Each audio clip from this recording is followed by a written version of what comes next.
Jangan lupa like, subscribe, dan aktifkan bel notifikasi.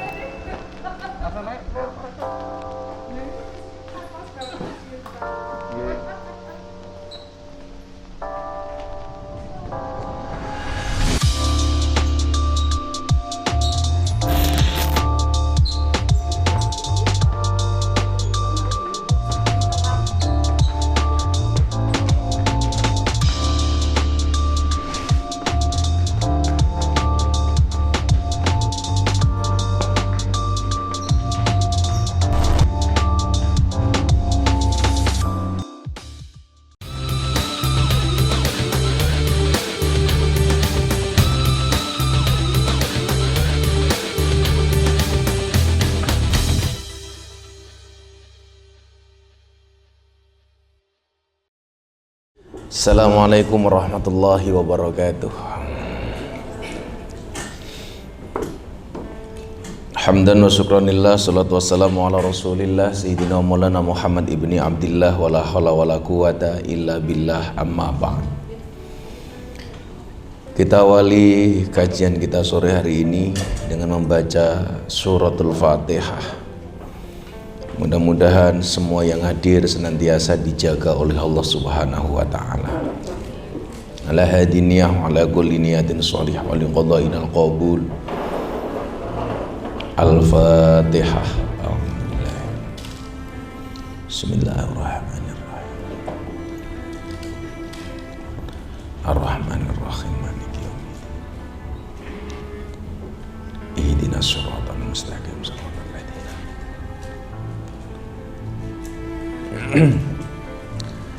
Alhamdulillahirrabbilalamin. Pada sore hari ini kita semuanya diizinkan oleh Allah untuk kembali bertatap muka, untuk sedikit mengingat dan belajar tentang agama. Semoga yang sedikit ini mampu memberikan kesejukan dan kebaikan bagi kita semuanya. Amin Allahumma amin. Banyak pertanyaan ke saya, Gus Miftah, sebenarnya pandemi ini kapan sih berakhir? Corona COVID-19 itu kapan berakhir? 2 minggu yang lalu bintang tamu saya di acara ngobrol bareng Gus Miftah di iNews TV, Pak Erick Thohir, itu saya tanya, Menteri BUMN, Pak Menteri, kapan selesainya? Sekedar gambaran, vaksin itu baru diuji coba kemarin, dan itu keluar hasilnya besok Desember. Jumlah masyarakat Indonesia ada 260 juta. Vaksin yang baru kebeli pemerintah itu hanya 11 juta. Dan itu pun kalau uji coba itu sukses, yang mendapatkan prioritas untuk disuntik vaksin itu adalah tenaga-tenaga medis. Ya, saya ulangi, tenaga kesehatan, bukan tenaga kesenangan. Artinya apa? Ya orang-orang kayak kita itu kalau toh kemudian vaksin itu sukses, belum tentu dapat. Dapatnya kapan? Ya nunggu pemerintah belanja vaksin lagi. Kapan? Ya mbuh.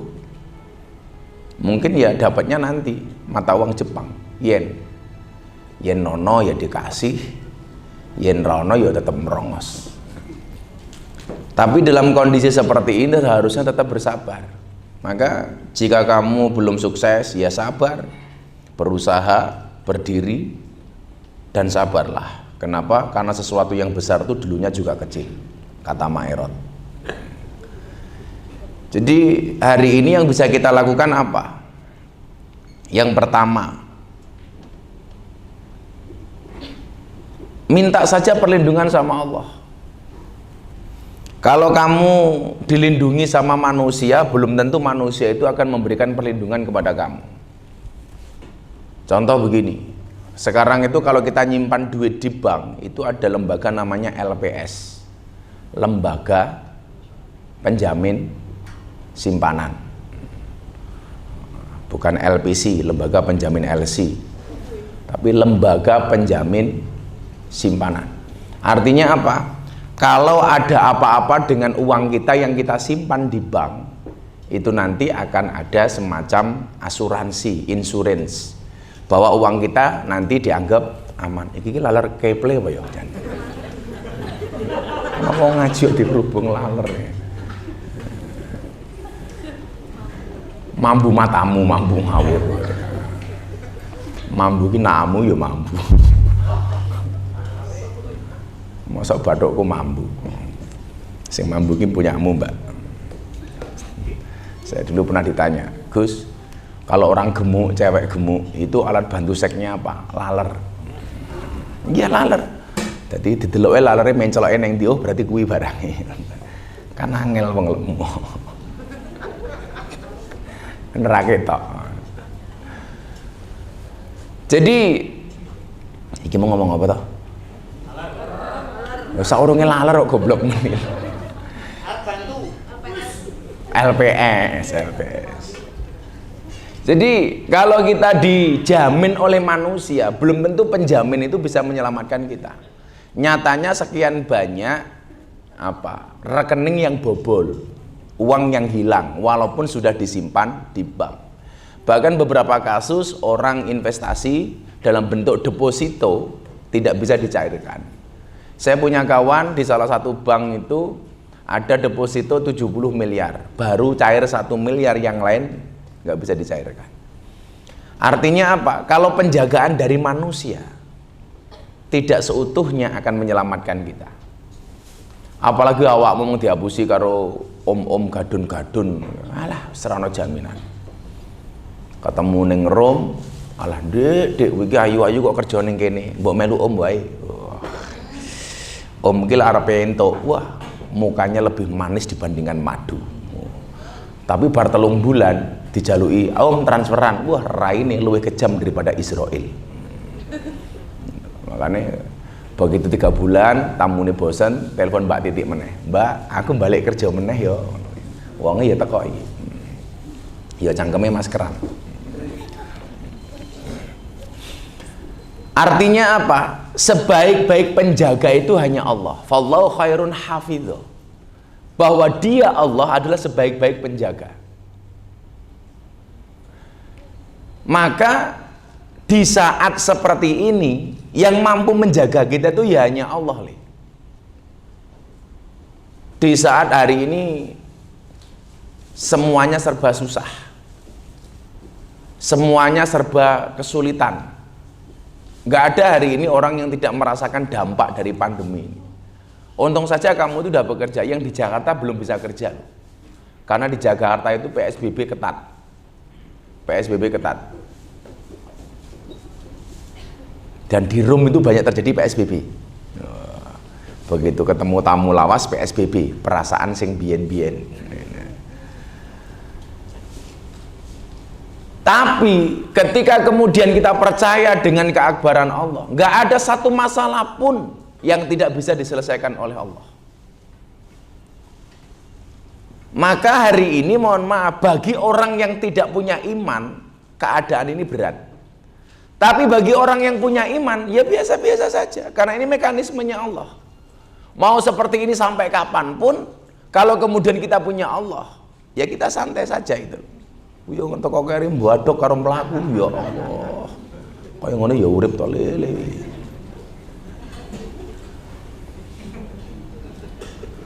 Ketake mulai orang mangan yo mangan. Ngirit matamu ngene. Jijian apa ya Pak Pintai. Jadi kalau orang yang punya iman, keadaan apapun selama di dalam hatinya itu punya Allah, ya biasa-biasa saja. Maka dulu pernah saya sampaikan di sini kan, betapa kemudian orang yang hatinya di dalamnya itu ada Allah, itu luar biasa. Apa? Saya kasih contoh. Kadang-kadang jualan itu kan nggak nalar ya.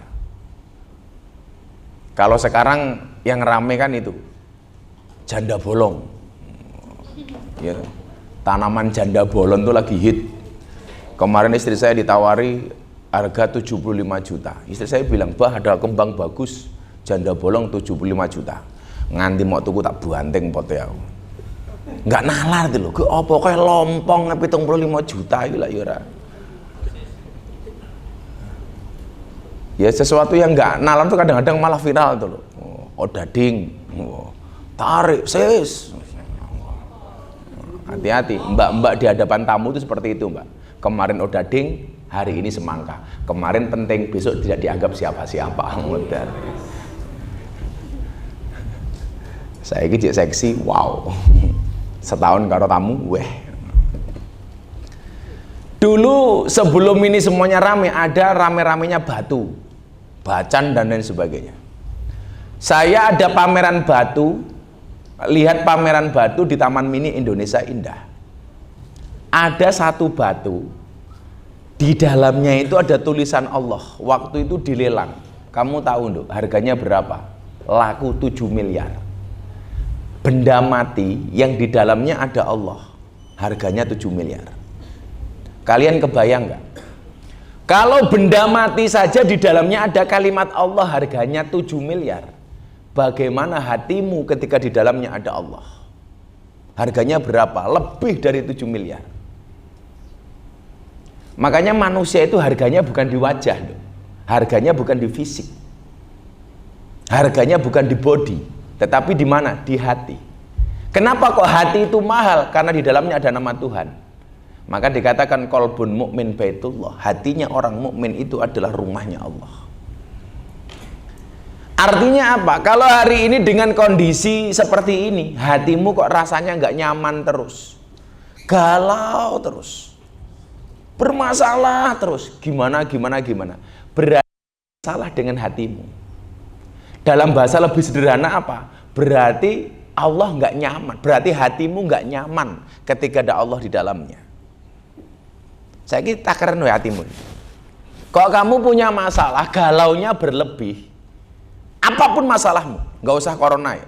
Apapun masalahmu, kok hatimu rasanya andilau antara gema dan galau. Berarti apa? Ada yang salah dengan hatimu. Karena manusia itu mahal. Di dalam hatinya itu ada Allah. Sekarang gini, kalau kamu berbuat dosa, yang paling nggak nyaman itu ndasmu apa hatimu? Hati. Kok hatiku nggak enak ya? Kamu punya masalah dengan suami, yang nggak nyaman letaknya di mana? Hati. Apalagi suaminya orang, ini hati. Pasti jero hati. Orang mungkin kalau ada masalah karo bojone wong, waduh mumet ndasku, itu ekspresi yang salah. Yang galau itu bukan kepalanya tapi hatinya. Rasane wae. Ya kan? Nyes gitu. Apalagi kamu chattingan karo bojone wong, sing maca bojone mudar wae. Sing ra nyaman mesti atine. Maka kemudian hati ini perlu dikelola, butuh satu keyakinan. Maka dalam Al-Quran disebutkan apa? Wa'bud rabbaka hatta ya'tiyakal yakin. Sembahlah Tuhanmu sampai kamu menemukan keyakinan di dalam hatimu. Lah wis yakin, wis apa iso? Yang menjadi persoalan itu apa? Atine awake dhewe iki mulah malih. Lah lagi pengajian seperti ini ketok ya anteng, ya Allah dosa kula kathah ya Allah. Begitu ning rum nyekel botol les modiar pengajian ya ora urusan, ora gagas. Tapi ya saya seneng-seneng saja. Ada orang mengatakan berarti pengajian mungkin mubadir Gus. Enggak ada mubadirnya. Minimal apa? Minimal ketika ngaji kamu kelingan Tuhan itu saja toh. Kalau toh kemudian di rum kamu jadi lupa ya besok ngaji lagi. Maka kan saya sering mengatakan apa? Ya saya masih bermaksiat Gus, ya tetap sholat. Lah besok maksiat lagi ya tetap aja sholat. Ya kalau kamu maksiat saja ada bosennya kok, pasti nyuwun sewu. Kalau kemudian maksiatnya ada itu pasti ada titik endingnya kok. Kenapa kemudian kita tidak dimbangi dengan sholat? Saya ingin ini loh. Wong ngaji terus kadang-kadang juga nemu rasa bosen, boring. Wah, kok betul mau ngaji toh butuh hiburan. Makanya butuh istilah piknik. Makanya istri galak itu berawal dari kurang piknik. Ya butuh piknik, relaksasi, dolan dan lain sebagainya. Maksiat tetap ngaji. Minimal ketika ngaji ini kan kamu kelingan Gusti Allah. Walaupun nanti pas maksiat hilang Gusti Allah. Ya sudah.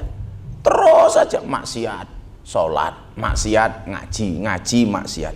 Ngaji, ngelsi, ngaji, ngelsi, ngaji, ngelsi. Maksiat, sholat, maksiat, sholat, maksiat, sholat. Iman ngacengan, iman ngacengan, iman ngacengan. Ya sudah dilakukan saja. Mesti ada mandek ya, yakin. Karena saya meyakini Saenak-enake ning donya iki mesti ana titik jenuhnya. Ayo, kamu paling suka minum apa? Kamu paling suka katakanlah minum apa? Oh, baygon, matamu baygon diuntal iki. Aku wedi karo cah kae. Iki jenenge menungso apa nyamuk? Kamu habis gigit nyamuk ya, Nduk ya? Pantesan gatel.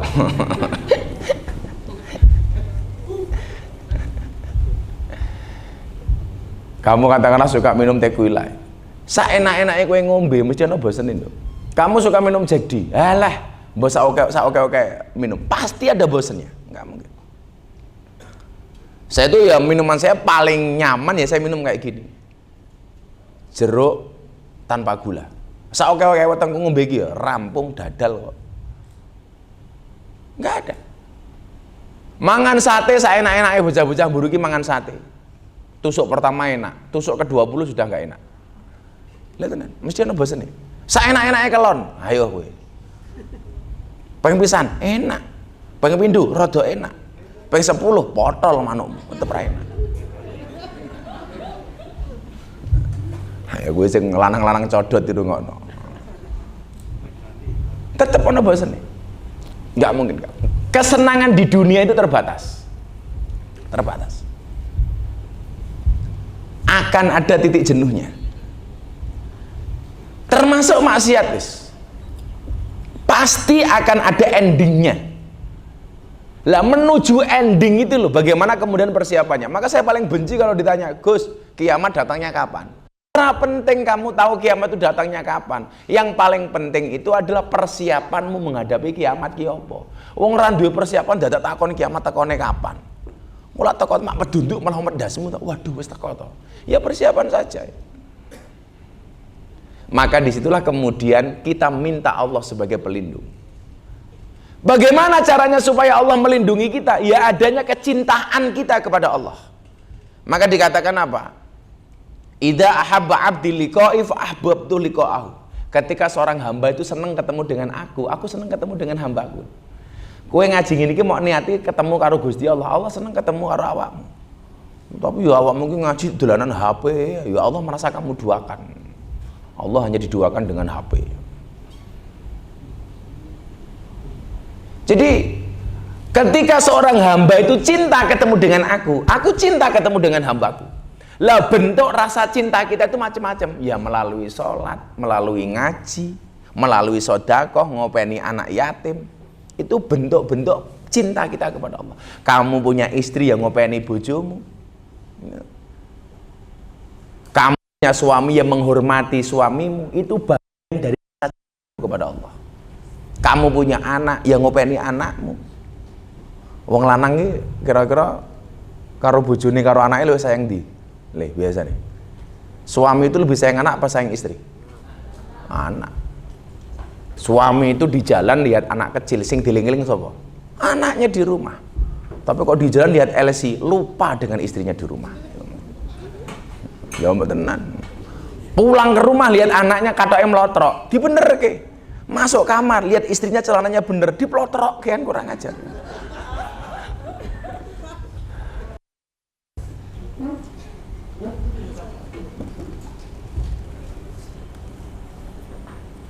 Jajal, lah ning metu ana bocah cilik. Ana bocah wayu, pasti perbandingannya sapa? Kaya anakku, wayu bocah iki kaya anakku. Tapi lek ndelok cewek ayu ning dalan, wah wayu, ora kaya bojoku asu.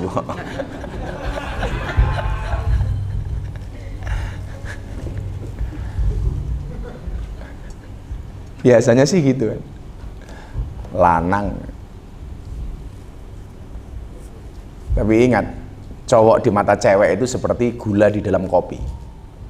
Salah terus. Gula tanpa kopi. Sing disalahke siapa? Kopi tanpa gula, yang disalahkan siapa? Gulane, goblok gawe kopi rono gulane. Tetep gula sing salah. Begitu bikin kopi kemanisan, yang disalahkan kopinya apa gulanya? Tetep gula. Gawe kopi kakean gula. Pokoknya cowok di mata cewek itu seperti gula di dalam kopi. Ya, ada rasanya namun tidak pernah diperhatikan keberadaannya.